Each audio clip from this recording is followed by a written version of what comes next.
Welcome back to CareCast, the podcast from Caresoft, the trusted government IT solutions provider. Subscribe to get the latest technology updates in the public sector.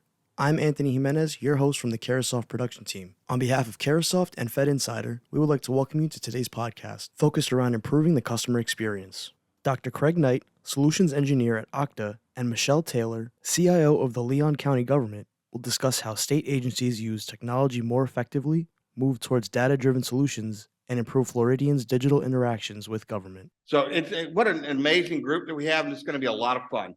Michelle, let's start with you. Okay, what are some of the successes that you might have seen from the stand-up of the Florida Digital Services since 2020? Well, most recently, last year, the Florida Digital Service was awarded a $30 million cybersecurity grant. So that by far was the biggest positive impact we had from FLDS. That's really when I got to know those folks over there. And so through that, they were able, it was specifically for cybersecurity and specifically for cities and counties across the state. They were challenged, first of all, with making that big of an award in a very short period of time, which they successfully did. I understand 193 separate agencies benefited from that in 66 out of 67 of the counties. And in Leon County, we were awarded $720,000 worth of licenses for 2 cybersecurity solutions.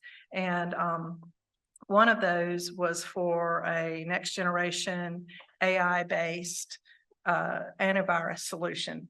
And so we have that installed and we're taking advantage of that now. And that was huge for us, especially with 2024 being an election year.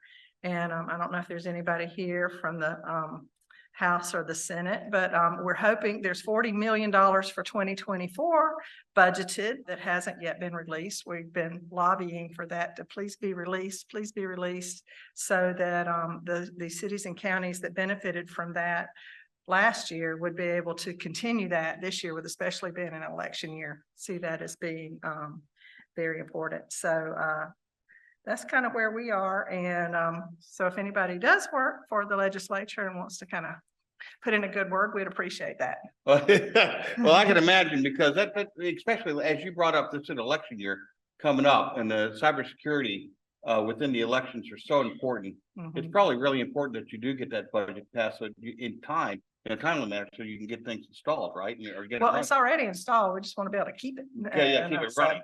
Yeah. So outstanding. Well, Craig, how do programs like the Florida Digital Services help vendors target support for the state, region, and local governments and agencies?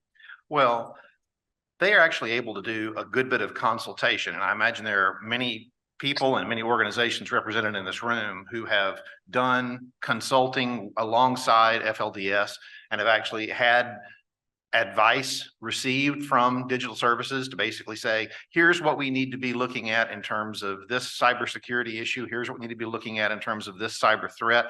I don't want to step on the toes of your second hour's panel, Michael, because I know that we're going to be talking about cybersecurity in the second hour, but the basic idea is they're a resource that can actually talk for counties and cities and state government agencies and basically say, here are the things you need to be looking at. Here are the things you need to be doing to make sure you don't find yourself in the situation in which our neighbors to the north in Fulton County, Georgia are today.